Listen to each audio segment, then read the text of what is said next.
Bonjour tout le monde. Aujourd'hui, je vous fais une vidéo un peu spéciale. Je vous la fais depuis ma terrasse.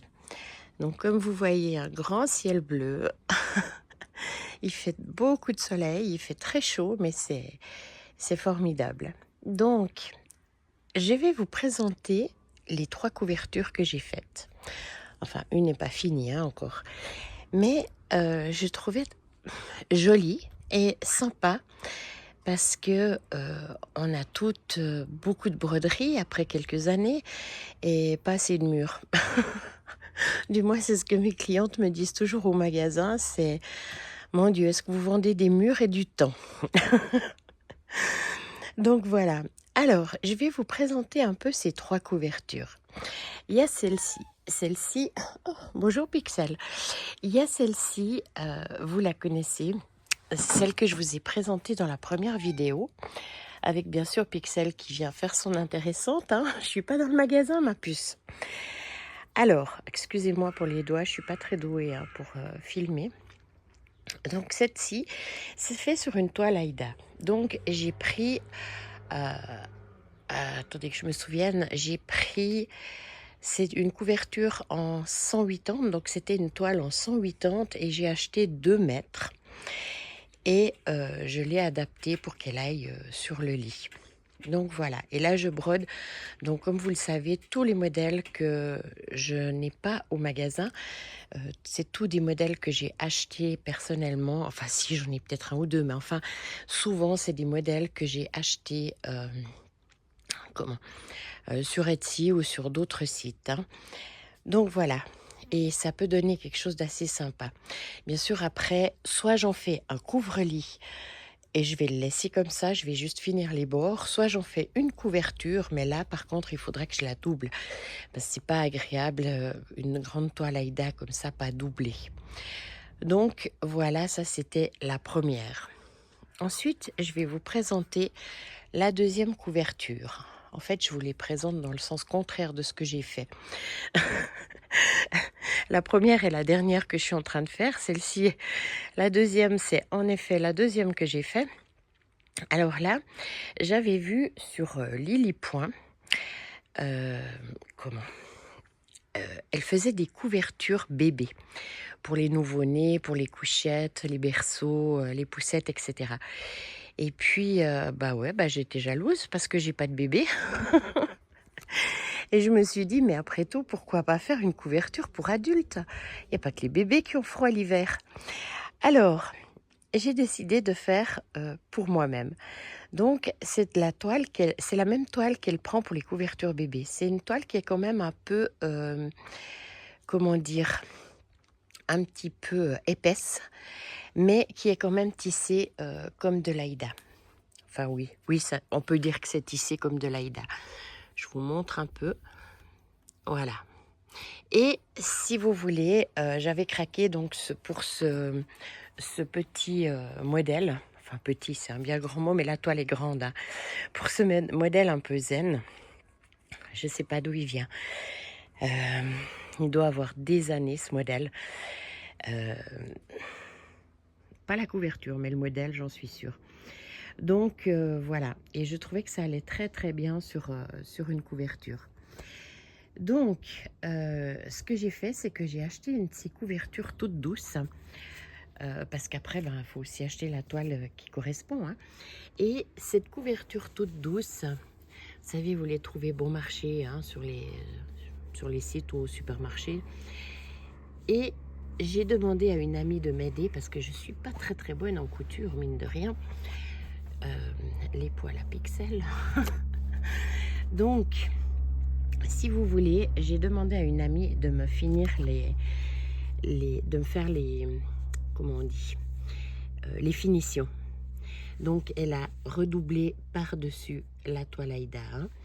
Cette couverture est pas quiltée. J'avais pas envie. Déjà, j'aime pas trop le quilting. Et puis, enfin, j'aime pas trop. C'est joli, mais je préfère faire du point de croix que du quilting. Donc je ne l'ai pas quitté, mais ça n'a aucune incidence. Je dois dire que j'avais un petit peu peur au départ. Je me suis dit, est-ce que je vais devoir le faire? Non, non, même si la couverture se sépare quand vous la prenez, j'entends comme ça, elle reste toujours bien en place. Euh, ça va pas oui, ça dégrade pas. Je sais pas comment expliquer, mais enfin bref, ça va très bien. Donc voilà. Et ça, c'est ma troisième couverture. Alors celle-ci, c'est la toute première que j'ai fait. J'avais donc fait ce petit modèle de c'est Mirabilia ou Lavender Racer. Je sais plus exactement qui c'est, mais je sais que vous la retrouvez maintenant un petit peu partout. Et puis, comment? Enfin, c'est dans la même gamme que Mirabilia, mais je suis pas sûre que ce soit 100% eux. Mais c'est de ceux qui travaillent avec, qui ont exactement le même genre de broderie, hein. Et j'avais fait cette petite sorcière là. Et puis je me suis dit, mais non, de bleu, toute première couverture, j'avais envie de faire ça. Je me suis dit, t'as fait un cours de patchwork, vas-y. Alors, j'ai coupé mes carrés de patchwork. Et puis j'ai commencé à assembler. Bien sûr, je n'y arrivais pas. Donc là aussi, j'ai fait appel à une copine qui fait du patchwork et qui m'a aidée. C'est grâce à elle que j'ai pu monter cette couverture. Comment elle m'a aidée parce que l'erreur que j'ai faite, c'est que mon modèle de point de croix est beaucoup plus grand que les carrés que j'ai coupés. Donc, et en plus, pas logique. C'est-à-dire, 2 carrés, c'est pas le double de la broderie. J'ai encore dû mettre des petits bouts. Donc, il fallait centrer le tout. Alors, c'était vraiment pas simple. Et il me fallait quelqu'un qui s'y connaissait bien en patchwork. Et cette dame était très douée en patchwork. Ensuite, j'ai vu qu'il me restait des petits carrés. Elle m'a dit, bah, fais un coussin qui ira avec. Et c'est vrai que c'est super.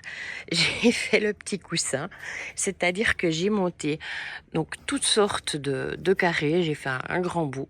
Et puis ensuite, j'ai pris un dos de coussin avec fermeture éclair parce que c'est quand même bien plus pratique. Et bien sûr que d'une main, c'est d'une facilité d'une main. C'est l'horreur. À l'intérieur, j'ai mis un intérieur de coussin tout simplement, hein. C'est comme ça, c'est lavable. Je peux tout faire avec. Et c'est vrai que les intérieurs de coussins, eh bien, mine de rien, il en existe une bonne quantité. Vous avez beaucoup de couleurs, du noir, du bleu marine, du beige, du gris, du blanc. Vous avez vraiment différentes marques. Vous avez la marque Vervaco, vous avez la marque Orchidea et vous avez la marque Luc.